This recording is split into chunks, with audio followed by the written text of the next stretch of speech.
Welcome to episode 174 of The Eldritch Podblast. I am Margaret. I am Jack. And we are a D&D social commentary podcast where we focus on the social aspects of D&D. We give out advice to dungeon masters and players, old and new. And most importantly, we believe in creating a safe and inclusive space in the TTRPG community. So if you like the sound of that, come in. welcome on in. Hi. Hey. Was that the first time? Once again, I've projected my voice all day, and did it come out like, yeah, hey, yeah, it did. Hey, hello, maybe it did. Everybody. Hey, possibly. I thought you sounded brilliant. Oh, thank you. I Tell thought that it to was, my voice crack in my... I thought it was S tier. Thank you, thank you. It was God tier. Thank you. Goddess Thank tier. you. Oh my gosh. My dog here.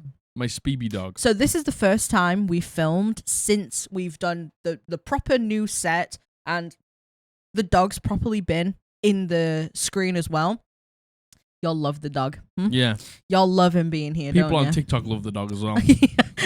People being like, hey, I just got to comment and say I like the dog. Yeah, look, did I listen to anything you said? No. Was I looking at the dog? Yes. Do I'm I right. like do I like the dog? Yes, I I like do. the doggo? Yeah. So Big doggo fan. very glad y'all like the dog. We like having the dog here. I love having the dog. You know, is it a squeeze? Cause Yeah, it's a So- squeeze. It's a squeeze. Oh my god, for real, it's a squeeze. he wasn't on the couch all morning until you brought this blanket in. It's like this. Yeah. The blanket is his sign to be like, oh, it's couch time. Yeah, it's couch time. It's podcast time. Yeah, yeah, Right, yeah. Mum and Dad, time for a podcast. Yeah, And come the on, thing we're gonna is, podcast it's like now. anytime you take a blanket anywhere, Yeah. like away from where it should be. So let's just say he's got some blankets in his bed. If I took the blankets off his bed and put them on the floor over here, he's like, right, okay, I'm gonna lay there. Yeah. As soon as we like strip the bed to like, and then we put the like The like pillows and blankets without anything on him. with nothing in them. He's like, that's he's perfect. like, okay, I'm gonna lay on that now. Sometimes he'll even lay on the bedding that we've taken off. You just put something on the floor Yeah, that's comfy. It's free real estate. You put some towels on the floor. Yeah. He's like, okay, I need to lay yeah, there. that's great actually. That's So perfect. I take this off the bed and put it on the couch, but on the settee here, Oh. he's like, okay, it's podcasting Yeah. time. Sometimes he just likes to lay on like, so look. I'm gonna cast that pod. Yeah. I don't like wearing anything on my bottom half. Oh my god. You'll never, ever. If I'm in my own home, I am wearing underwear, obviously, nothing else. There's nothing on my bottom half at any given point, right? There is right now. There is right now. Hey, there is right now. Anytime I'm not being perceived, nothing. Yeah. Okay? So I leave pajama bottoms and I leave leggings and shorts everywhere. Mhm. Does he sometimes just lay on my leggings? Yes, he does. Yes, he does. Yeah, he does. definitely does. Let me Yeah. just sniff. Oh my. Sometimes he'll just lay on plastic bags. Yeah. Yeah. You just put him on the ground. Me still talking about my dog. Yeah, it's 'cause he's cute. Oh, you didn't start the timer. Oh. Now the time stamp's really gonna be off this time. I mean, it's what? Gonna be a couple of minutes, 2 minutes? yeah, that felt like I was talking about my dog for about 10 minutes there. Well, you were. It's okay. Because I love him. He's cute. I love him. He's a bit of a cutie. Hello. I hope you've had a good week. Happy Monday. How was your weekend? Yeah, what did you do? What you eating? Did you go out on the razzle dazzle? Oh my gosh. Did you get turned up? Yes. Anything else? Crunk? That's an old one. You get crunk. Yeah. Yeah. Crunk? Yeah. Jack's down with the kids. Yes. Yeah. Oh yeah. And the kids do this when they're cool. Yeah, that's what I Yeah, think. as soon as the kids say something cool, they're That's what we did. Yeah. And we Yeah. were definitely cool when we were kids. like, right? Yeah, definitely. Yes. Right. Anyway, back to my Dungeons and Dragons podcast. How are you? I'm very well. How are you? Good. I'm good.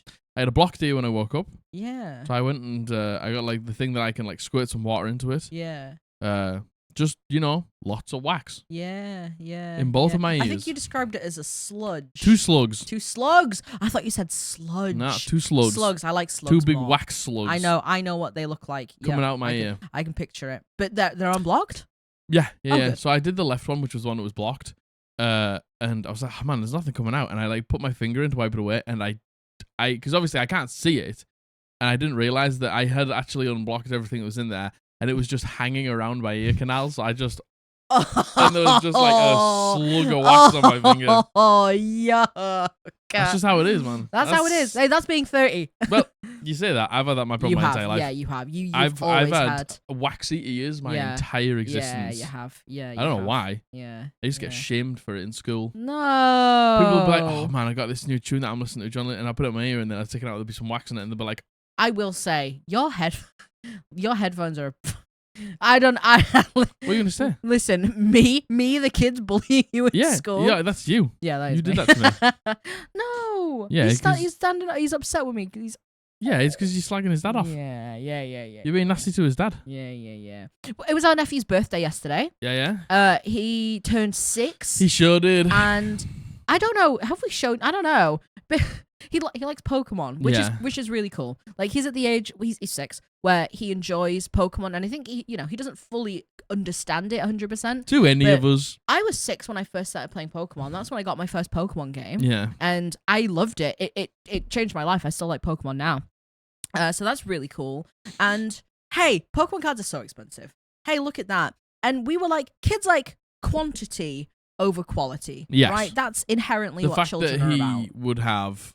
We bought him 300 Pokemon We bought him cards. 300 because, on Amazon, it's just resellers. People who buy the actual official packs, they get the rares, they sell the rares on for a profit. Things, yeah. And then they have the dregs. Let's be real. They have the dregs. Yeah. And you got 100, you got 7 guaranteed shinies. We bought him 300 of them. We packaged them up in his own special limited edition Pokemon card packets. He had a great time. He opened all of them. He put them in a big pile. Yep. And then he just put them on the floor and just went like that. Pushed them out. Wild behavior. Because then we got him a little Koraidon box. Yeah. So he could put his favorites in there. We got him like because his dad was like, look, we're running short on binder space. So we were like, let's get him something that he can put like maybe his favorite cards in. Now, did I overestimate a 6-year-old being able to fully grasp what a favorite meant? Maybe. Yeah, because he went through and he picked out every single one that he really loved the look of. He'd open up a packet because he got loads of Pokemon cards from loads of different people, right? He'd open up a packet and he'd put them all on the ground and we'd go, right, go on, what's going in the box? Yeah, and he'd pick one up and he'd go, in the box. And he'd go, that's in the box. That's in the box. That's in the box. Hey, put this in the box. Hey, put this one in the box. And we'd be like, yeah, that's a box. That's a box card. Yeah, that's a box card. Straight to the box. I made the mistake of putting an energy card in the box. Very upset about it. Oh, and he was like, you don't put energies in the favorite box. I was like, you're so right, King. Yeah. You're so right, King. So he loved them. I was worried that he would understand that these weren't officially packaged cards. Yeah. And there was no rares in them. They were all basic. Like there was shinies, but they were like reverse shinies, so they weren't like proper shinies. I don't know. I was worried that he'd be onto us. Hey, he wasn't. He didn't care less. He could not have cared less, actually. He just the words that came out of his mouth was, "I've got 1,000 Pokemon cards." He was like, now. "I've got 1 million Pokemon cards." So, which to be fair, he's definitely creeping up on 1,000. Like, oh yeah, it must be. He's got a lot of cards. We got him 300. He already had a few hundred in the. He got book. another like 120, I think, in that booster pack. Got a lot of cards. And the card has another 300 in him. I reckon he has at least 500 to 600 now. Yeah, so he's creeping up. He's creeping up there. Now, the organization and the binder. See, I'm really not a good reference for what kids like. We were trying to work it out, and I was like, I would have loved a new binder. Yeah. So I could sort my 6-year-old. Pokemon cards. Yeah. You have to think, as an 8-year-old, I asked for a laminator for Christmas because I like to laminate things. Of course. So you still like to laminate things now. I still do to this day. It's still a hobby of yours. It is. It really is. Honestly, I'm looking at my laminator now. So I'm not a good frame of reference because I was like, I would have known the difference, and I cried my eyes out and lambasted you. True. In front of everyone. Yeah, true. And I would have liked a binder to organize everything, and I would have ignored everyone for the whole rest of the party and organized my Pokemon cards numerically. But now, he has his binder, but that's my brother's job, Dan. Yeah. That's Dan's job. Yeah. Not my nephew's job. And I think Dan enjoys it. Yes. Yeah, I think Dan he enjoys it. And he has separate sleeves that he puts the cards into before they go into the binder. Yeah. I think he enjoys it. As would I, to be honest with you. So all of that to say, happy birthday, Jacob. Yeah, happy birthday, glad Jacob. You had a great day. I'm glad you had a good day. Glad you enjoyed all your presents. Yeah. You really got loads of Pokemon stuff. Hey, was I kind of jealous? Maybe. Yeah. Jealous of a 6-year-old? Hey, maybe. Yeah. Everything's just so much easier when you're a kid. Oh my god. We've got our birthdays and Christmas coming up. Jack's birthday's in October, mine's in November, then December's Christmas. We're at the age where we just ask for your parents to pay for our car insurance. Yeah. Like, hey, what do you want for your birthday? And I'm like, don't buy me anything. Just pay for my car insurance. Just pay for my car insurance or something. Hey, where's the joy in things anymore? Hey, if you want to pay for its MOT, yeah, you can do. Yeah. Hey, where's the joy in being alive anymore? Hey, how about that? in each other's company. True. That's where we get the joy. True. Playing World of Warcraft. True. So, don't know how long we were going on there, but I don't know, but we need to talk about schedule. Yes. Our stream schedule. Yes. Important things incoming. Well, important things incoming on Thursday. It is going to be the first D&D Confessions / Scandals episode. Poggers. So that's coming on Thursday, so tune in. Some of them are so funny. Some Are of they them really? are so bad. Oh, really? Let's go. That's what I want. I want the juice.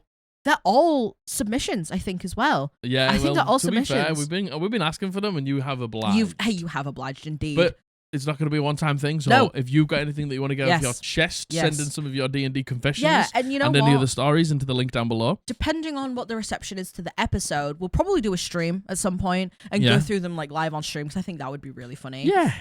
So yeah, that's coming on Thursday. Now, Jack speaks of this schedule, and this schedule is our streaming schedule. We have just had a September where there's been all sorts of different goals, all sorts of different things we're trying on stream, and this is, as it stands, I'm not going to try and do the extra math to add on the extra time that we hadn't put on the thing.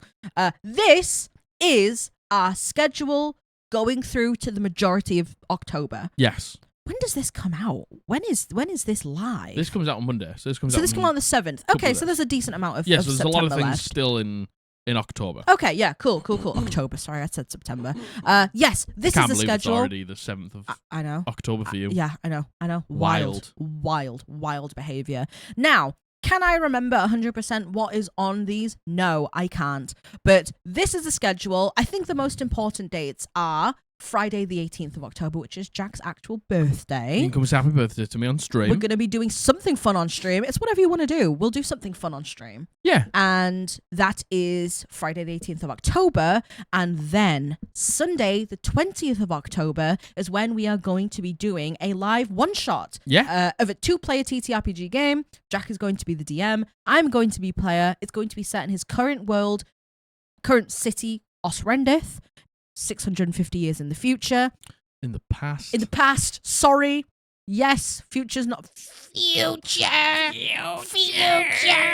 In the past, sorry. Yes. Yeah, 650 years. Yeah, so please join us if you would like to see Jack flex his DM muscles and me be a player. You said flex my DM muscles.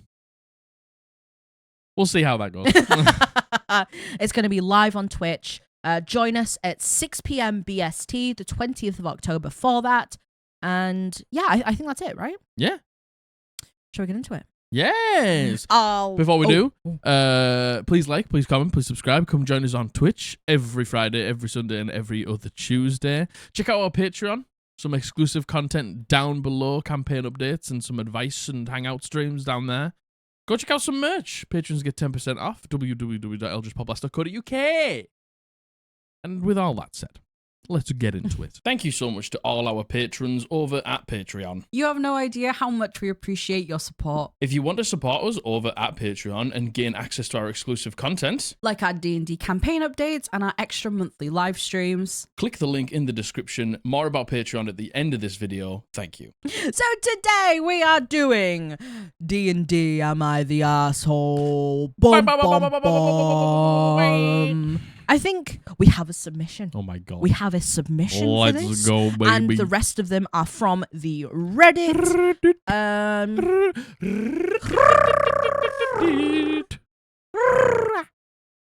Interesting. Heavy breathing. Heavy breathing. Heavy breathing. Heavy breathing. So this first one, this has been sent in by Anonymous, and they use they, them pronouns. Thank you very much, Anonymous. The title is, Am I the Arsehole for having an NPC match a PC's energy? I've been running a homebrew game of D&D for over a year now. I'm an experienced GM, and I have recently been having problems with one of my players who I've shared tables with for almost 5 years. I have GM'd for them, I have been a player at their table, and we have both been players at the same table. I have never had an issue with this player like this before, but I have been noticing that it is happening frequently with their character in this specific campaign. The issue is as follows. Whenever the PC meets an NPC for the first time, they decide to be a dick to that NPC, insulting them, being rude, etc. This came to a head during a recent session where the PC went to ask a question to an NPC where the PC went to question an NPC that only the party knows is villainous on their own and ask about his knowledge regarding a recent incident in the city. This NPC holds a major position of power within the city and is well respected by the community. Right off the bat, this PC starts being rude to the NPC, saying that their job is pointless, telling them that they seem weak, and just generally putting the NPC down. The NPC answered questions in as few words as possible and was incredibly cold throughout the conversation. After the session, the player informed me that they were upset that they didn't get the information from interrogating that NPC. Then be nicer to them. I explained that they treated the NPC poorly throughout the conversation and that perhaps being a little kinder and hiding their own suspicions might have assisted in the process. Despite our discussion, this player keeps acting like this. It's gotten to the point where NPCs and other PCs have talked to them in character about treating people kindly. I have talked with this player again since then, but they keep acting the same way. I don't know how to get through to them. Am I the asshole? No, this player is. I think there's some people just don't get it. Yeah. Some people just do not get. Yeah. Because all of these NPCs are played by you, the dungeon master. They aren't technically real in some people's eyes. Mm-hmm. But the thing is, you have to treat them as if they are. Mm. Because they have goals, they have wants, they have needs, they have personalities, they have family and things like that. And they have motives. And the thing is, what I usually have with an NPC is if they do have some information and you want it, you know, they'll have maybe one thing they want to hear, one thing they might want. Mm-hmm. And if you, like, during that, like, preliminary thing, maybe you look around the room and see something that they're clearly interested in, and then maybe, like, use that to be like, hey, if you like these things, we need a little bit of information from you. I'll go and get you one of them. And then the NPC's like, oh, yeah, fuck yeah. I'll give you the information I want and stuff like that. Like, using your brain to treat these people like they are real. Yeah. To get the things that you want. Yeah. Because it's like you're making the world alive by treating these NPCs as if they were other players. And it's honestly exactly the same rule for other players, right? Like it's the same rule as for other players. Like, you know, you treat your party. Strongly. He is strongly. You treat your party like they're real people, you know? And I don't know where the disconnect comes from. Oh, my other PCs, yeah, they're real characters, but the NPCs aren't. And I feel like that's a really common thing, actually. There's a big disconnect between specifically NPCs and PCs. I don't know why. I don't know what the reason would be for that. Maybe it's because the DM plays multiple. I don't know. And this is the thing. There are times where NPCs deserve to be nasty to. Oh, yeah. Like, yeah. bad NPCs. And I think there is... Do you want to know what? There's one character trope do you know what? Percy did it well. It's like Percy, you know, was very arrogant. Mm-hmm. That was like his thing. He's upper crust. He's a bit of a toff. And every now and then, when he wants to like flex his like status, sorry, stasis, his status, and be a little bit arrogant, a little bit of an asshole. He knew when to use it and why to use it. Yeah. But the problem is, if you just use that all the time, nobody's gonna want to be with you. And I think, honestly, that's one of the hardest characters to play in D&D. To walk. Yeah, I agree. Is to be an asshole at the right time. At the right time. I completely agree. And you know, the thing is, if that's your character's prerogative, yeah, it's annoying because it will get to the point where no one wants to talk to you anymore. We've heard this over and over and over before. But you know, like that is one thing if you're being rude to all the NPCs and that's just how your character is. But then to go to the DM afterwards being like, I can't believe I didn't get the information. It's give us like, anything. Why did I give you anything? Yeah. Like, I don't know. And you know what? I feel like my characters are definitely the rudest in the campaign always. My characters are always with NPCs. I would say, I wouldn't necessarily say rude, but I would say the most forward. My characters are the most likely to rock the boat with an NPC. Yeah. I think Blythe's really been like that at all. I think she was maybe a little bit towards the beginning of the campaign, but I think that left straight away. Yeah. But I also think that you are by far the one that believes the NPC the most. Yeah. I think out of everybody in my game, I think everyone does it, but I think you really latch onto NPCs and what they're about and like their feelings and what they've said and like their motives.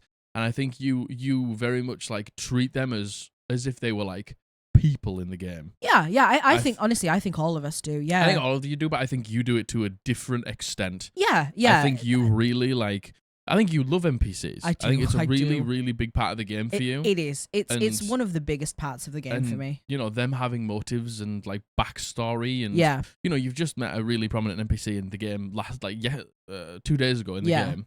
And, you know, you all like really bought into this concept about the D&D, about the NPC. Yeah. And, you know, really want to help them and would put yourself in the way for somebody who you've only just met but you've heard a lot about. Because we understand the situation. Yeah. And, you know, I think my characters definitely the ones who are the most upfront with NPCs. But I think that is because I see them as real you know, like there was, you know, in Blythe's arc, I won't spoil anything, in Blythe's arc, she was incredibly reckless. She was incredibly rude. She was incredibly forward. She was a fucking raging bitch to this one NPC who ended up being the enemy because, you know, that was her time and that was her arc. And that was the point of, you know, there was two people you were going to meet on that arc. Yeah. And I think you very quickly realized that one was good and one was very bad. Yeah. And, you know, but the thing is, you still even latched onto that good NPC. Yeah. Even though there was like it was a tough situation, like you realized that this person could help you. Yeah. Even though they're in maybe a bit of a stinky situation, they could be used to help you. So and this is the thing, it's just like, I get I really don't get it. Being nasty to NPCs and then asking why you didn't get the information you want, it's just like, why do you think? It's just like I create these NPCs, I give them story, I give them reason, I give them purpose. If you were to walk up to anybody on the street and say be as nasty as you were, do you think anyone would want to help you? Yeah. Then why does this NPC want to help you? Yeah, and I think there's, you know, there's actually two different ways to be like this with NPCs as well. Like, OP says that this PC says your job's pointless, you seem weak, and generally putting the NPC down. Like, to me, that's... What do you think you're gonna get? Yeah, I know. What do you, like, honestly, whereas, like, for example, in campaign 2, your campaign, where we met King Frey, and he had just been betrayed by Angerboda, and he was really upset. And Rayla went up to him, and she was like, yeah, this is your fault. Like, yes, you've done this, but you now owe it to all of us to make this right, really. And she wasn't nice about it, but she wasn't rude about it. No, and that's the thing. He was a bad guy up until that moment. Yeah. But he thought he was doing the right thing. Yeah. And then, lo and behold, the bad guy turns on him as well, betrays him, and then he's at his lowest point. Yeah. Had he ever really done anything to you? No. He was just on the wrong side of history. Yeah. And then in that moment, you realized that he'd fucked up. Yeah. And you put an arm around him and you were like, right, now is your time. Yeah.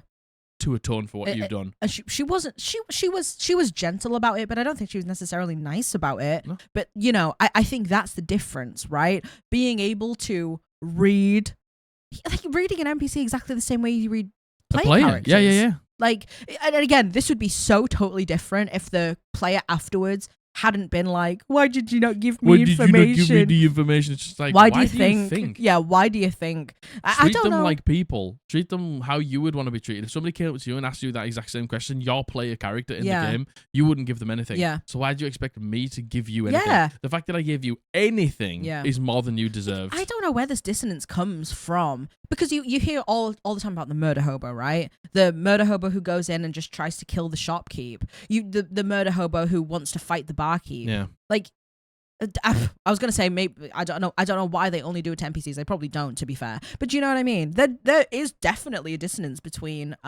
players and NPCs. Yeah, there really is, and there shouldn't be. I understand that's the whole point of an NPC, right? Some of them, honestly, don't matter. Some of them I get don't. it. Some of them don't matter. Yeah, but you know, you still don't need to be mean to them. you have your NPCs that really matter. Really matter. Really matter. Like, you know, we have a And few. It's like, yeah, this guy's a bad guy, so you maybe don't want to be nice to him. But the thing is, if you still need information from the bad guy, Yeah. why are you being nasty? Yeah, to that's them? not playing smart, is you're it? You're not going to get the information that you want. You need to use your brain. Yeah, yeah. Even just hinting that you know something's up, but in this moment, you need to get the information. Yeah, I don't know. Don't know. get it. I no, Don't get it no. personally. Hey, no. Any DM, by the way, who's like, I'm gonna match their energy. Yeah.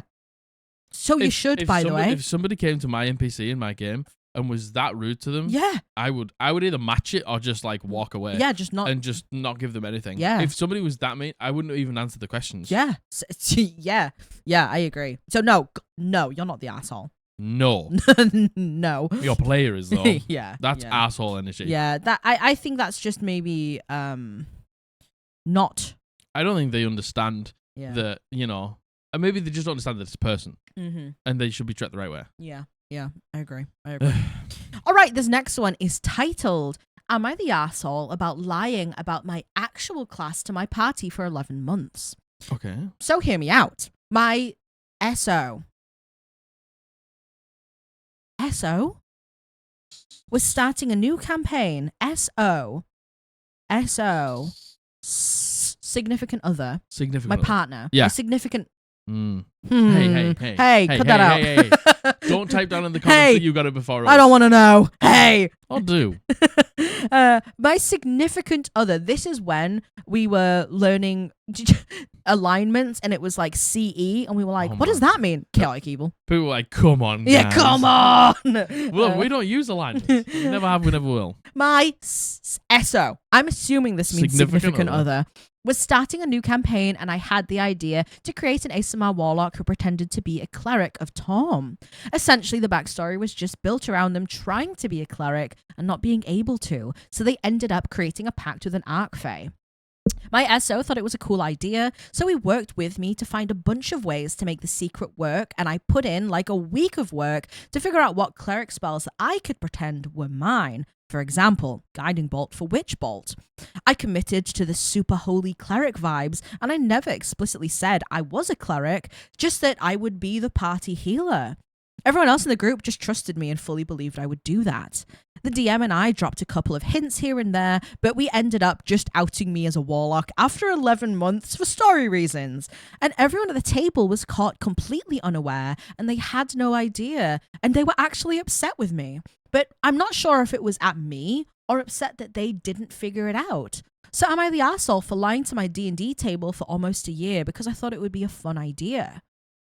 Why do they care? Yeah, I think that's my first question is, why are they upset about Like, it? the thing is, you know, when we have this whole, like, oh, they were the PPG all along, Yes, or they were in that cahoots was with the Dungeon Master, and actually, so it's different. just like, it's different because it, So because different. it matters. And it involves other people. It's like, at the end of the day, if this person was like, I don't know, maybe they played a Celestial Warlock or something like that, Yeah, and they did I have can only access assume. to some healing spells, Yeah. and they did heal you, and Yeah, yeah. So at the end of the day, why does it matter? Yeah. Like, why does it matter that this person hid their class from you? Because at the end of the day, they were helping out, they were getting involved. I presume they were helping out and getting involved because nobody had a problem with this, Yeah. but you were just all upset that you didn't know. Yeah, I think OP might be right. Like, maybe they're upset because they just didn't figure it out. And like, I don't know. Like, when I think of this, because this to me isn't a betrayal, right? In my opinion, this isn't a betrayal. But you know, when you do see the classic betrayal, right? I think a lot of the hurt feelings come from, oh, well, you were working really close with the DM. Yeah. And you and the DM were in on this and we weren't. I don't know. Maybe that's what's happening here But a little bit. You because- all are, in a sense, with your backstory. Yeah. The problem is when it really truly matters, and then you betray, or you know, Yeah. like something really significant happens that you knew about and nobody else did. Yeah. Thing is with this, it's like something that you knew about and nobody else did, but it literally doesn't matter. Yeah. Unless, I don't know, it turns out like the Warlock patron's actually super bad, and now we've released them. Do you know what I mean? Like, Yeah. but if it's simply just, hey, I hid my class from you, I'm actually a Warlock, not a cleric. Yeah. Who fucking Yeah, cares? I agree. I think as long as it's not involving other people and Yeah. affecting other Affecting people, others, I don't doesn't think it matter. matters. I think I actually really love the trope of I'm a warlock, but I think I'm a cleric. And the whole I thing is love you that. wanted to be a cleric and you just couldn't master it. Yeah. So you actually just took maybe the easy way out and found a patron to give you the magic. Yeah, and it's cool. I love the like not even realizing that they're a patron, thinking that they're a god or a deity, and just thinking you just really worship them. I think that's really cool. I think there's so many things you can do with that too. I love that. Between patron and cleric. Yeah, I agree. And you know, I know you are definitely not the asshole. And you know, I think OP is actually kind of, they're saying lying to my party. I don't necessarily think. And the thing is, if it did truly matter, if it really actually mattered that you were a warlock and not a cleric, then again, as I always say, just hint to it until they guess. Yeah. And then when they guess, then leave it alone. But at the end of the day, why does it matter? Yeah. Somebody's playing a warlock and not a cleric. Yeah. I think this, there's a lot of the things that you normally see with things like this, with a secret or betrayal. You know, a lot of the classic symptoms of that. You know, maybe just not putting the hints down hard enough. And, I was the BBEG all along. Or something like now that. I never recommend doing that. No. Ever. But like, you know, I think if you're trying to do something like this and you want the party to work it out, you just keep laying hints down. You just keep putting the pressure on until they suspect something. Then you can stop. You know, just because you think you're being heavy-handed with it doesn't mean that you are, because you know, right? It's like, you know, when you have a secret or you know something that someone isn't supposed to know that you know, and you're like, they know. They don't. How would they know? How would they know? How would they know? And also, why does it matter? Yeah. That's all right. The thing is for me with this, it's just like, it's a big thing, but it's a big thing literally for that person and that person alone. Yeah. Like, the game doesn't change for you at all. You know, as long as they're like, you know, say doing what they said they were going to do and getting involved in the story and the fights and stuff like that, doesn't matter to me. Yeah. I don't think it should matter to anyone else. I agree. Nope. I don't think you're If anything, I'd be like, no way, that's sick. Yeah, same. Yeah. I just don't understand what we're know, I think tilted about 11 months. 11 months is long. I will say that is a really long time to keep. But maybe you something just took that long to get to the backstory. Yeah. It is a long time. Yeah. And I feel like, I'm not saying I feel like I would have figured this out before this moment. Me, Margaret, I would have been too impatient. I would have been. I would have, session one, I'd been like, I'm a secret warlock. You know? So, there you go. The first thing The first thing. I'm a warlock, actually. Oh, by the way, I'm not a cleric, I'm a warlock. All right, this next one. The title is, Am I the arsehole for killing off a PC, even though I could have chosen not to? I'm somewhat of a new DM, and I'm running a very homebrew campaign. I really wanted to include the deck of many things, so when a player wanted their character to be a big gambler, I took that opportunity. However, I wanted to keep the deck, specifically rules as written. The player I gave the deck to, let's call them L, pulled 2 cards, neither of which were too bad. After that, one of the other party members, let's call them D, wanted to pull a card. That's what happens. D pulled the skull card, and they used 2 turns trying to use hideous laughter during the combat. The Avatar of Death passed both saving throws, and obviously nobody intervened. D's character ended up dying, and we stopped the session after a burial. I'm not too familiar with the deck of many things. I'm assuming the skull is instant death. No, it summons like a Reaper. The Avatar. I see. Hence the Avatar of Death. Okay, sure. And it just automatically hits on its turn. It doesn't even have to roll, I don't think. I like it. It's dangerous. It's not like unbeatable. You can beat it, but it's dangerous, I think. After the session, Dee and I were talking about their new character, and they said that I didn't have to kill them off like that. Dee is right, which is why I'm writing this post. But I also told them that I wasn't going to baby them and make it so that their character couldn't die. They then brought up the water elemental, which was an almost TPK about halfway through the campaign so far. The only surviving character from that encounter was not Dee's character. They also said that they had no clue that drawing a card would do that, and that nobody had forced me to kill their character. They also said that I killed the mood of the session, but I honestly couldn't tell. Dee then said something along the lines of, "You're really shitty, Leslie," and left the VC. Now I'm under the impression that they're not going to play in this campaign anymore, or the third one that I have going on either. I feel really shitty, but a more experienced DM is a player in the same campaign, and when I asked them if I should have fudged the rolls because it felt unfair, they said that's just what happens with a deck of many things, and that D faced the consequences. Again, I feel shitty. I'm 100% sure I'm the asshole here, but I wanted to get some confirmation. And edit. D never outright said that they weren't comfortable with their character dying, and they contributed to memes after the fact. This is what happens when you don't know how to handle death. Yeah. This is what happens when you don't have clear set out rules as clear as, hey, if your character dies, it doesn't have to be the end. We can go on a mission to try and get them back. Yeah. It might still be up to a dice roll or whatever. Or characters just don't die in this campaign. Or if you die, tough luck, that's it. It's like, we need really specific boundaries to know exactly where we lie with death. Yeah. Because death is a complicated thing and is actually a very real thing that can happen in a lot of D&D campaigns. Totally. And, you know, saying I'm not going to baby you is not a clear... It's not clear at all. But also at the same time, I think it's on the Dungeon Master to bring up. Yeah. In session 0. Yeah. It's on the Dungeon Master to bring up. I agree. But now, it's not on the player as well to know if they don't know what a deck of many things is.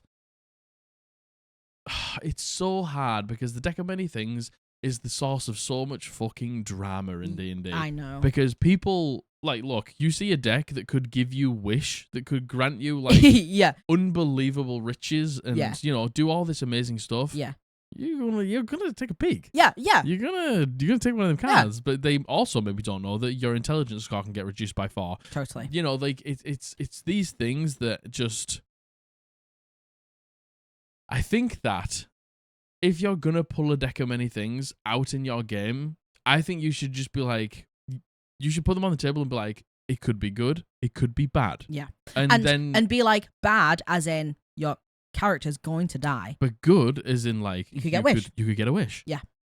So I think just letting people know that it can swing both ways. Totally. Like there's good and bad in here. Totally. To both extents very far. Yeah. I think that's something that you should do. I think to me the issue here is the fact that D had no idea what this deck was. D, by their own admission, said they had no clue that drawing any card would do that. That suggests to me they had no idea what the deck was. That's it. And I that think they you need weren't to tell told. people. And, you know, the fact that OP is saying, I have a very experienced DM at the table as well, and D and OP brought the deck in. I think they should have told this person. And do you know what? I don't even think you need to be as explicit as some people can't read between the lines, and like I get that.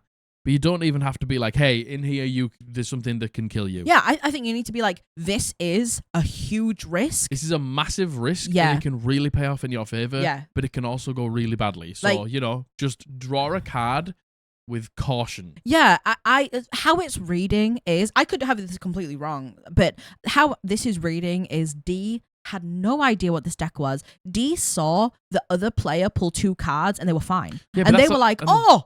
That's it. And they had no idea. I just do not think the stakes were made clear enough to D. Yeah. And I think in this situation, like, if you have experienced players at the table, which by, again, OP's own admission that they do, OP brought the deck in. I think it's your responsibility to make everyone aware before they do something that could do something like kill their character off. Yeah.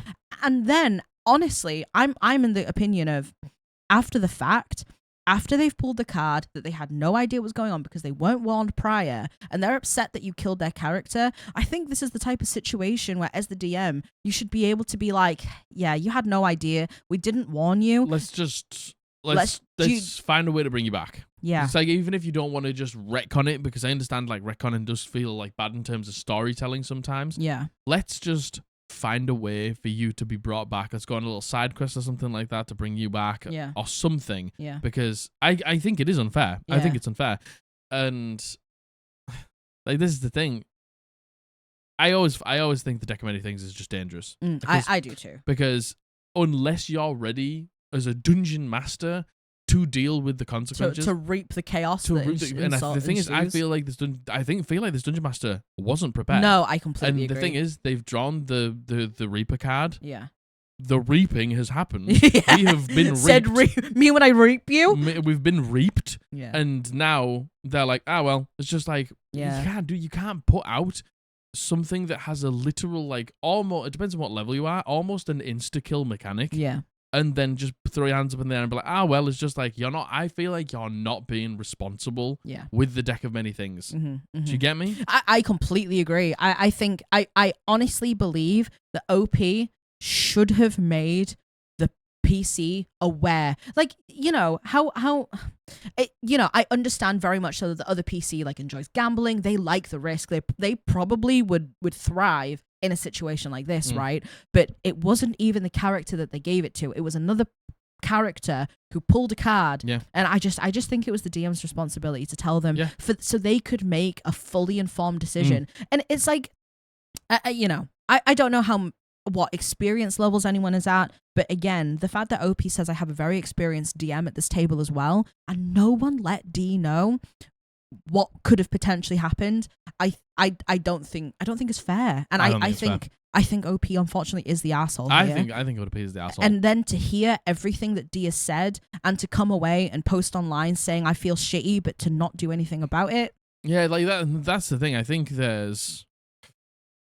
I don't think you've been like, you've done something egregious and been the asshole. No. I think you were just unprepared Yeah. for the fallout of the situation. And you're not willing to rectify it for whatever reason. And you're not willing to do something about it after maybe not prepping your players, and like with the lack of information that you've given out has like caused the fallout. Yeah. And because of that, you being so unwilling to do something is why you're the asshole, in my opinion. I completely agree. If this was me and I was playing in a game like this, and we've seen a deck of many things before. Granted, things like that were taken out. We were given a very stripped back version of the deck of many things.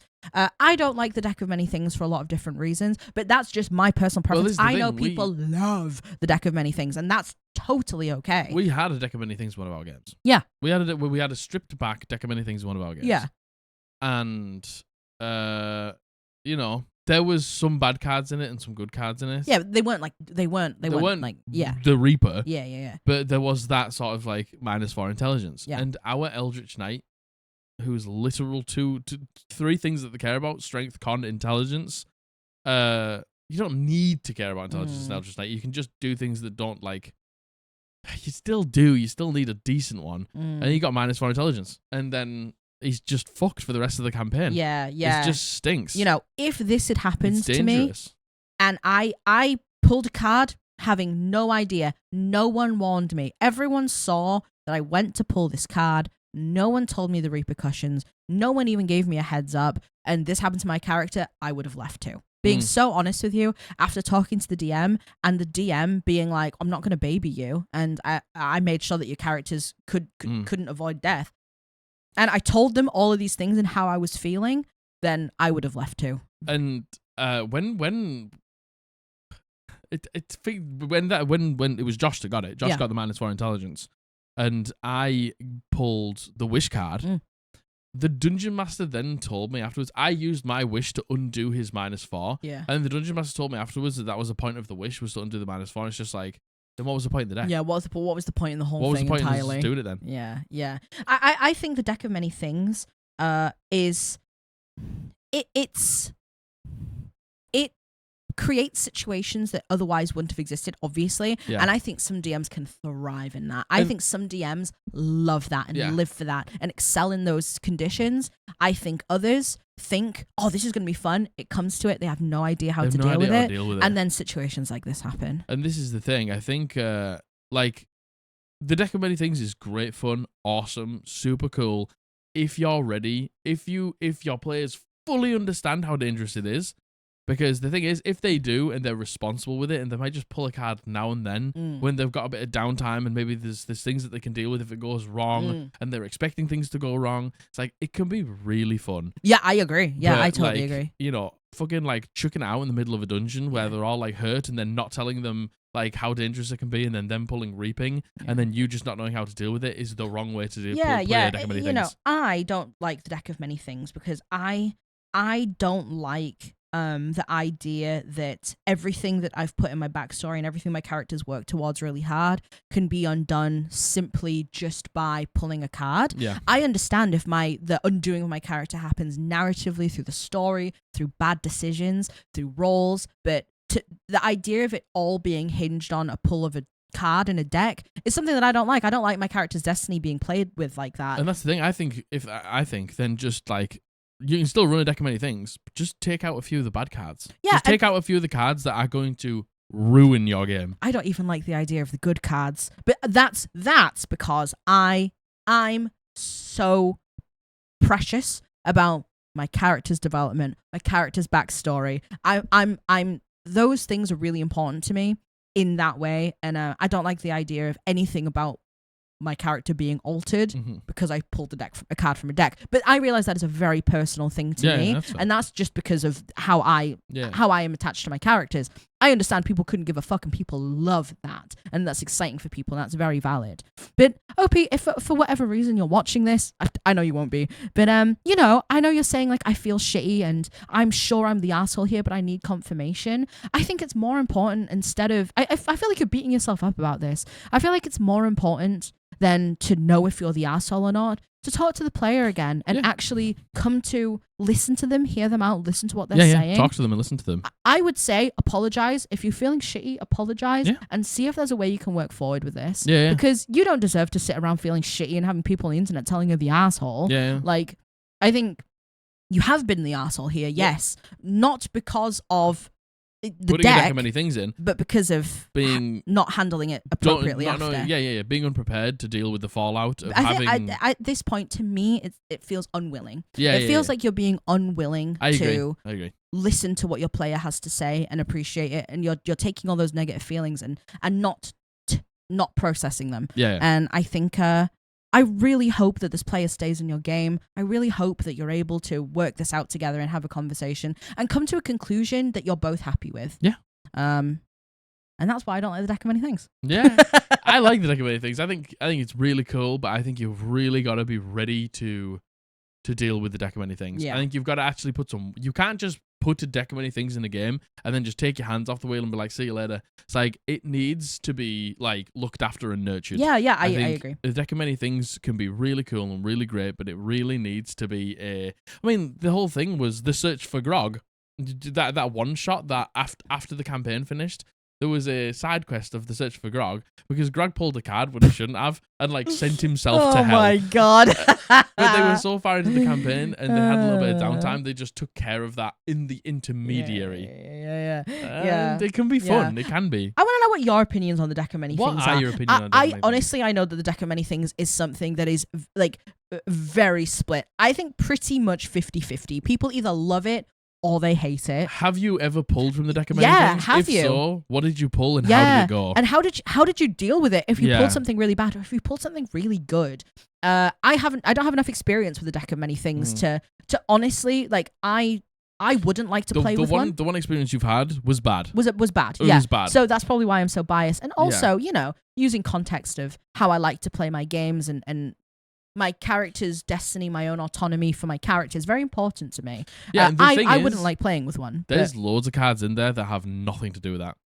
Like they you can pull a card and it can like give you like a sick magic item or something like that. That's fun. That's it. The deck of many things can be fun. There's just a lot of cards that can make it not fun in terms of the situation that you're in. And that's the thing. I think the one situation that you've had with it was negative because the Dungeon Master didn't tell anyone the crack. No. And then just ripped hey, you got -4 intelligence now. Yeah. Which was just feels bad. Yeah, I agree. So what's your opinions on deck of many things? I'd like to know. I feel that this is a thing that is split right down the middle. I reckon it's split right down people the middle. who love it, by the way, love it. They live and die by it. Yeah, I agree.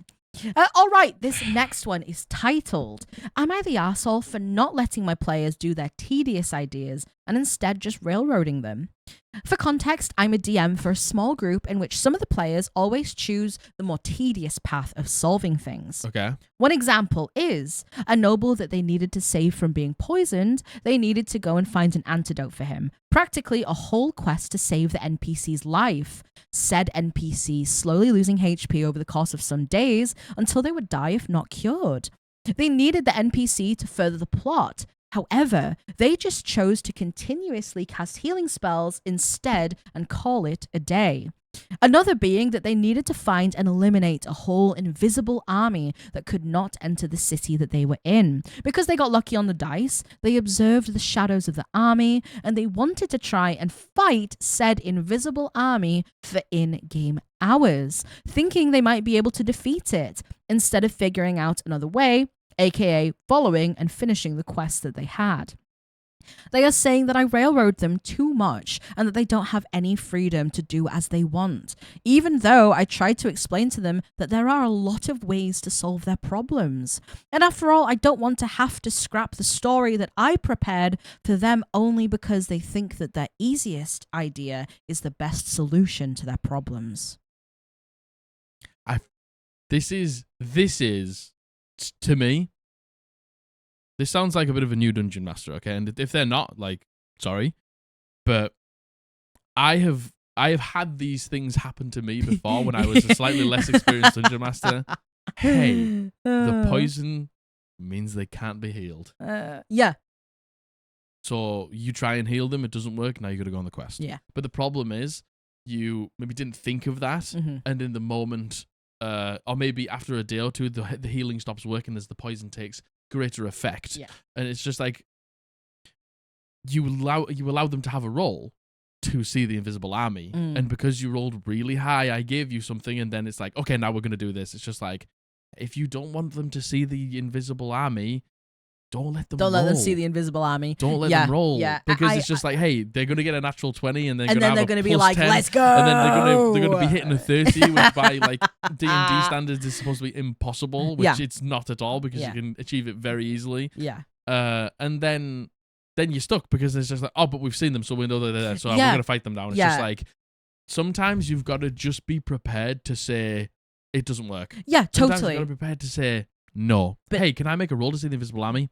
No, because they're invisible. They're invisible. Yeah, the thing is, I think, very much so. This is to me, an experience thing, but I also think it's such a fine line to know and effectively be able to, at the right time, say no, and at the right time be like, no, the healing doesn't work. I genuinely, I think that probably is an experience. It's an experience thing. Honestly, yeah. Because the thing is, let me put it this way. Me 3 years ago would have gone, oh, yeah, you want to use a healing spell? Yeah, sure, go for it. Yeah, it heals 5 hit points. And then the players go, sick. Cool, right, let's just keep doing this. Okay, we can just maintain the NPC until they've, like, done their worth. We don't have to go do this quest that we don't want to do. Yeah, we don't need to do this quest. But the thing is, it's just like, maybe on that quest, there's something that they need to know. And it's just like, maybe the quest doesn't seem massively enticing to them right now, but the whole thing is they get to the quest and then something else happens along the way. Yeah. So it's basically like you needing them to go there for X reason. Yeah. And this was the reason you came up with. Yeah. And then, so sometimes, this is how I would have dealt with that question. Somebody would have said, can I heal them? And I'd have, instead of opening my mouth straight away, I'd have gone, that's going to come round in about bite me. 30 seconds and bite me in the ass so hard. And they're going to be like, yeah, but we can just heal them. And then I'll go, no. No, the healing. Oh, you heal them and the healing doesn't latch on in the same way. You reckon it's something to do with the poison. Yeah. Yeah. They actually only get half healing. Oh, give me a medicine check. Okay, give me a medicine check. It's just like, they might be able to get healed now, but as this poison sets in, they're going to decline. Yeah. And it's just like, being able to take a second as a dungeon master and know that that's the thing to do is something that you get with experience. I actually think this is a lack of railroading. I actually think that this is the illusion of choice not being an illusion. It actually is choice. It's choice, but when there should... Do you want to know when what? there shouldn't be. Sometimes, for story purposes, choice is bad. I completely agree. Choice and the is thing bad. is, you being like, oh yeah, you do heal them, but it's half healing. And you've noticed that the poisons, it's getting worse. Like, I think that is a very natural, organic way to push us to be like, well, okay, we're going to have to get the antidote then, because this isn't working. Yeah. I think just by being like, yeah, you can heal them. And then they're like, okay, cool. And then you're stuck in like this catch-22. And I think the illusion of choice is so important. And the problem is, right, with the army, listen, Your players, they see that there's an invisible army. They can't get in the city. They can see them. Your players are going to want to try and fight them. They're going to want to try and fight them. They are. You put a bunch of bad guys out there that they shouldn't be able to see, but they got a glimpse. They were able to. They're going to try and fight them. They're going to see that you've given them that information. And I think, at least, I can only speak for myself. If you're willing to give us information, that means you're willing to have a solution to us having that information. It's like, if I give you that information, well, we can work with it. I've given you the information for a reason. You've opened the door a little bit. The problem is here, you've given the information by accident. Yeah. Because they rolled really well. Yeah. And now you're dealing with the consequences of giving them the information. Totally, yeah. Sometimes them not having the information right now or until they're supposed to have it is good. I fell out. I had to deal with the fallout of this a number of times in campaign 1 and campaign 2 of mine, because I was like asking for rolls where I shouldn't have asked for rolls, and then fucking, I don't know, Matthew would roll like a natural 20 and then have like a 1 billion modifier, and then I'd be like, well, I have to now because I can't not reward a 37 or something stupid like that, because it's there's so many times in D&D where asking for a roll isn't the right thing to do. Yeah, totally. But the experience comes from knowing when and knowing when isn't. And I think that's the hard bit. I agree. That's the hard bit. And I'm not flaming this DM out. No, no. This just comes with time. I feel very much for this DM. I feel very. We've all been this DM. Yeah. Honestly, we've all been this DM, and I honestly think this is actually not railroading. I think it's led to railroading, but I think letting the players, the saying, we can do anything we want in D&D. I think that's being really put in here, and the players are given choices. They're acting on those choices, even when the DM doesn't see them as a viable option. Yeah. And then the DM is going, yeah, you've done this, but you can't actually do this, Yeah. That is when it feels like railroading, It feels like, but that's not railroading. No. That's not railroading. No. Really, you've just... maybe it feels like railroading now because you fucking made a mistake, but at the same time, it's just like you want them to go on the story that you had planned because that's what you had planned. As a dungeon master, I hate the idea of like, of course I want my players to go on the quest that I planned. Yeah. That's the reason I fucking planned it. Of course. That is not railroading. That's not railroading. No, that isn't. That's just like, that's respecting your own time. Yeah, totally. Of like the things that you had planned and the things that you're excited for, and there's maybe things that they're going to find when they're there and stuff like that. So, like, I think, look, is it railroading? Yes and no, but is it railroading for the right reason? Yeah, because you want them to experience quest. Yeah. I very much feel for them when they're like, I don't want to just scrap everything I've done. Of course you don't. No, of course you don't. Of course you don't. Why would you want to scrap everything you've done? You just have to be more covert in how you get them to actually doing the things. And the illusion of choice. If somebody asks you a question and it's got dire consequences for your quest line. Take a second and think. Take a second. Totally. I feel like there has to be this like instant gratification for questions asked because you've planned out every scenario. Course, it's honestly, take a second, be like, oh, give me a second, let me just look at this. And think about the consequences. Let me look at the poison. Of what could happen. You're not looking at the poison. You're fucking thinking. If you want to like have that illusion of like, oh, I've planned everything out and so I do it all the time. Oh yeah, let me just look at my notes. I'm not looking at my notes. I'm thinking. Like, I'm just thinking about what could be the repercussions of me saying yes to this thing that you've asked that I wasn't prepared for. Yeah. And just take a second. If your players don't give a fucking shit about the illusion of your dungeon master knowing everything, just be like, and just sit there and ponder. Ponder your orb. Ponder your orb. Exactly. Take your time. Yeah. Like, and do you want to know what? There's nothing wrong as well with saying yes and then being like, actually, I'm really sorry, I've booked up there. It's a no. Yeah. Oh, totally. Oh my gosh. Absolutely. We're all human. For the sake of this game, it's actually a no. Yeah, totally. Yeah, I agree. No, I don't think you're the arsehole. I don't think anyone's the arsehole. Anyone's the arsehole. I think this is truly. Why are you sitting over there when you got a whole couch? He's been up here for honey? so long. He's alright. Oh, but I want him back. He's alright. Oh. Yeah, no, not the asshole. No, not the asshole at all. That was the penultimate. That was the penultimate. This is the ultimate. This is the ultimate egg. So the title of this is: Am I the arsehole for letting 4 players in my group betray the party in our final level 20 fight? This is a post for me to learn as a DM and help me improve my skills as a dungeon master. I've been DMing for almost a decade in 5th edition Dungeons & Dragons. We just finished our Spelljammer campaign. We've run for almost a year and a half now.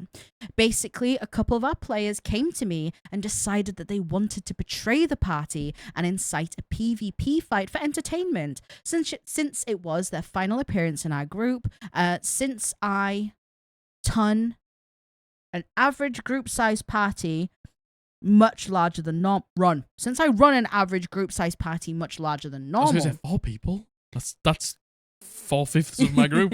Around 9 to 10 players at a time. That's another topic for another time. But basically, the final fight was basically this. To have the BBEG reveal that he's been keeping tabs on the party by having his lackeys, aka the 4 party members, spy on the party.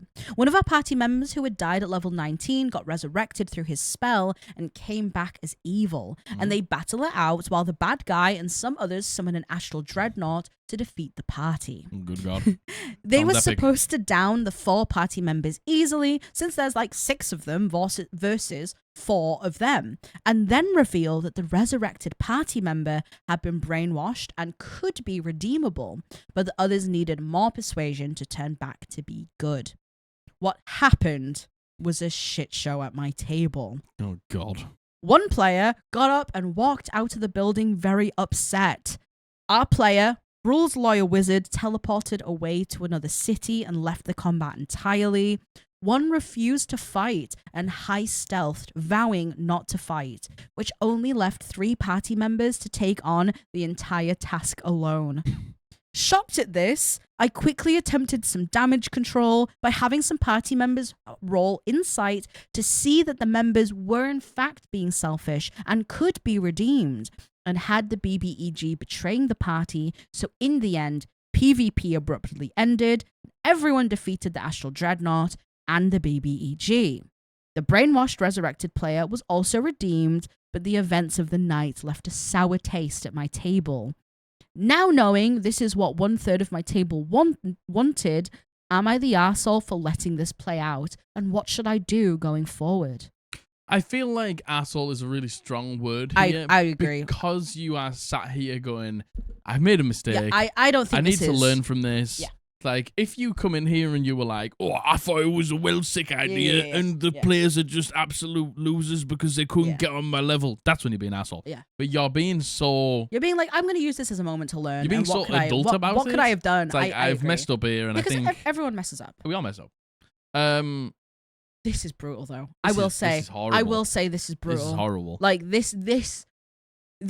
I don't think it could have actually really. I don't gone think it could much have gone worse. worse. To be honest, 3 people just being like, yeah, no, I'm not doing this. Like, and just... someone and physically leaving the table, literally standing up like, and just walking out. Yeah, Like, I think, again, it's the age-old thing when it comes to these twists is you best laid plans and, like, making it obvious that something's happening and they're changing sides and something's going on and they're to not be trusted and just be ready because in this final conflict, I think they're going to turn on us. Like, having all of those thoughts in the players' brains. Yeah. So when it happens, it's Yeah. not just like, what they're the like, hell? it's a I knew it, not a oh god. Yeah, and I knew it. I knew you were bad. I knew there was something going on. I knew something was because, strange. First of all, they don't get blindsided by it. Yes. They think big brain because they saw it. Yes. They sort of almost Show like me, saw it.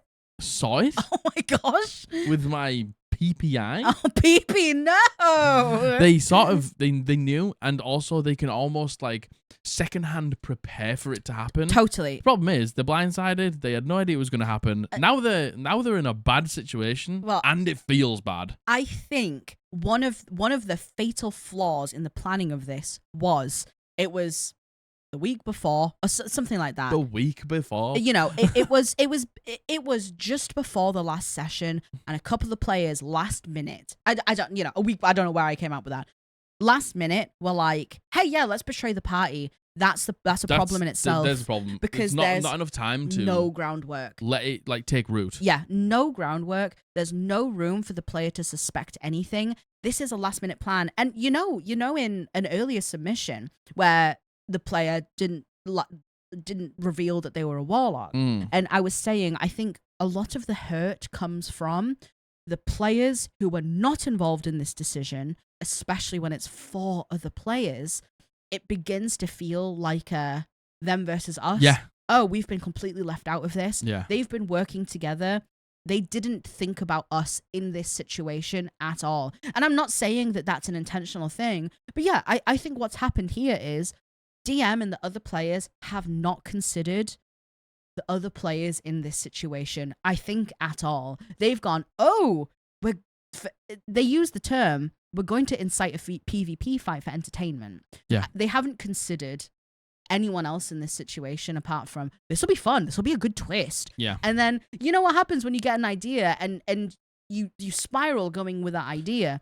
I'm not, yes men probably isn't the right word for this, but when you all have an idea and you don't get any outside sources on it, it's so easy to be like, yeah, and then this, and then this. And that's exactly what's happened. OP's like, it was supposed to be this, and they'd learn that, and then the BBG would do this, and then the Resurrect director play like this, and then they could be redeemable, and they'd do all these things. And then it's the thing, it's like, you have all of these, this happens, and then this happens, and this happens, and it's just like, you're not ready for when the chain breaks. Totally. It's like, these circumstances are all, like, absolute best case scenario. Yeah. What happens if this doesn't go to plan? What happens if this doesn't go to plan? It's like, we need to have that fallback plan. Yeah. And like you said, the failing of all of this was the week before.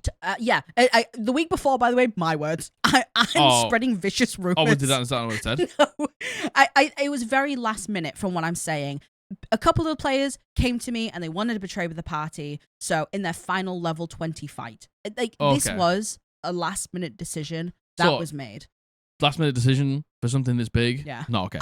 I'm spreading lies about it being No, but this is the thing. It's just like, it needs time to take root. It really needs time does, for the players to be suspicious about these players who are acting differently.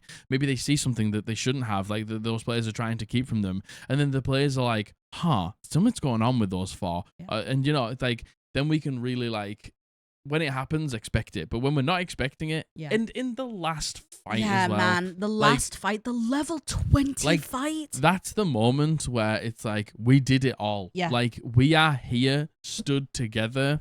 That thing, whatever it is, the Astral Dreadnought, the bad guy, whatever it is, it's us versus that thing.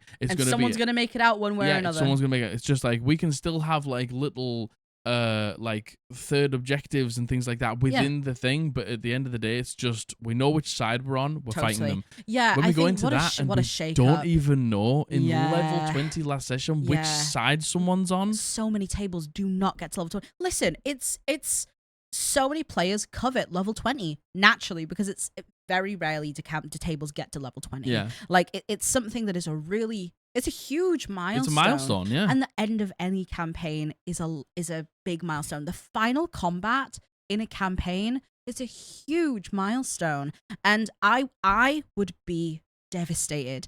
I would be, unfortunately, the player who walks away. Yeah. I wouldn't even try it. Because also, you have to think, what are the implications of these characters? I would even honestly say, if this table is like a roleplay based table or not, the implications of going to level 20 with these characters and then having to kill them. Yeah. I would be devastated. Absolutely devastated. I would be devastated. I don't think anyone's the asshole here. I think what's happened here is someone's had an idea, not thinking of how other people could react, thinking it would be a fun way to spice up the last combat. Yeah. I think genuinely this was not done with bad intentions. It doesn't sound like it, at least. It was just executed very selfishly. Yeah. Intentional or not. Yeah. And a roadmap was planned out for the sequence of events. And of course, it was never going to go like that. And there was nothing to help when it fell apart. Yeah. Because there was it no did. backup plans. Yeah. There was. Everyone was like, everyone's going to love this. Yeah. And then what happens if they don't? Yeah. And there was no thought of the other half of it. The fatal flaw is it happening, just being discussed, and no seeds being sown for it. Yeah. And I think this, honestly, is a perfect example of why betraying the party is a really, really nuanced thing. Really hard when it's multiple members of the party. Yeah. And doing it in the last session I really, really mean this. I would not ever recommend betraying the party in the last final combat. session. Never. Ever. I would never I don't recommend that think- to anyone.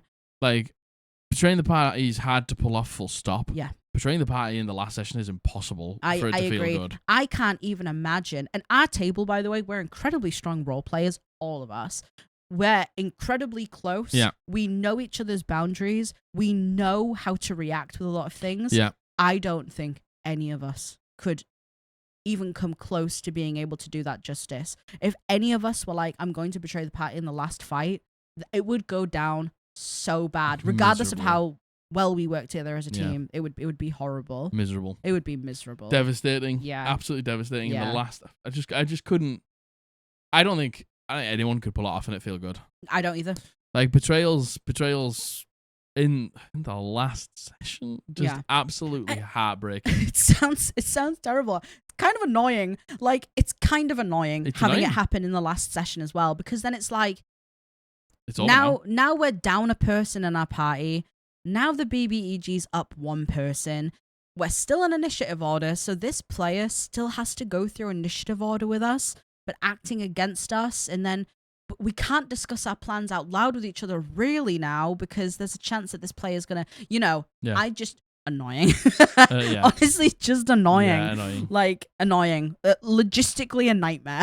I agree with you. I completely agree. Yeah, I don't blame the players for not wanting to take part in it, to be so I'd be honest with you. furious. And I think. I feel for this DM. I do. Yeah, because it was just a it's just a mistake. Yeah, It's this just was not. it's a lapse in judgment, Yeah. and it wasn't a good idea. Yeah, I think this is a learning. This is a learning. It's just like, again, if this was like, yeah, let's do it to them, then you're an asshole. Totally. But if it was just like you thought it was going to go well and you Yeah. thought they were going to like it, but they didn't, and now you're trying to understand exactly why, Yeah. you're not the asshole. I Yeah. don't think, because that's not asshole behavior. No, That's no, like, no, no, no, no. I agree. That's quite well measured.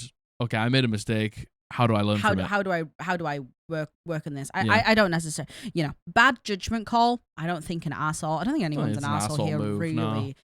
no. Why did the players want to betray them? If it truly was just entertainment, then I guess that's a bit So different. yeah, it's like, but why? Yeah. Do you just like so deeply? Has this bad guy resonated with your character Yeah. so much yeah, that it's just like, of course I'm going to change alignment. They like speak to every fiber of my being. yeah, Like, they're charismatic. I believe in their like world domination, and it's going to make it a better place. Or it's just Yeah. like, or is it doing it because of the lols? yeah. Are we And, doing it just because for the memes? setting up a whole storyline in the last combat for a player who died and was resurrected, and then suddenly they came back as evil, but you're only just seeing that storyline pay off now. It just feels bad. This all just this.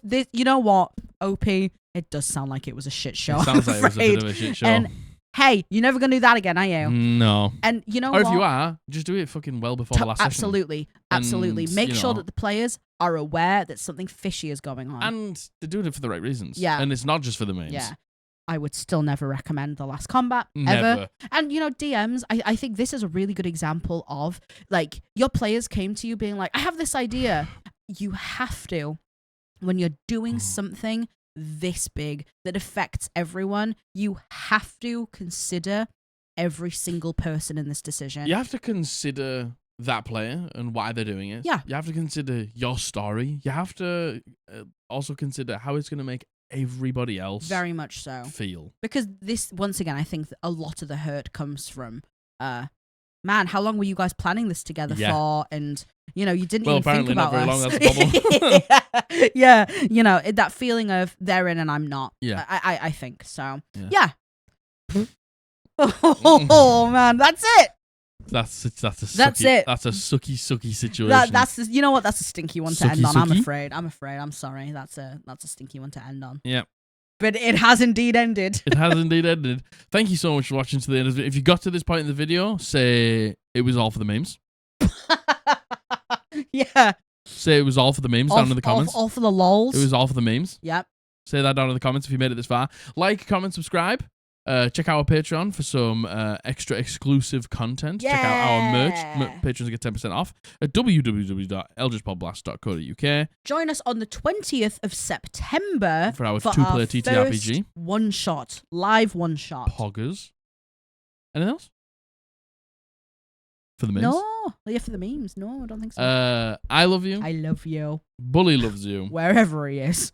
We've been the Eldritch Podblast, and we're going to see you on Thursday. Bye. Bye. And another huge thank you to our patrons for all of your support. A big shout out to our fellow entities. Hoobs. Ariel, Tula. Runarian, Arkham Labs Cosplay. Maddie, Luna, Teddysaurus. Caspian, J-Spot, Ultrafail. Dallin M, Sleepy. Joe Dragonlord 2, Alistar. Lawkeeper Society, Ricky B. Danny Phantom, Catherine. Faustskin, Azuriel. Panda Queen Plays, Xylo Boy. Lucas Iapetis, Luna River. Ruined Rivers. Christomancy. The tacos are here. Gavin. Thank you again for all your support. And if you too would like to become a patron of the Eldritch Podblast, check the link below.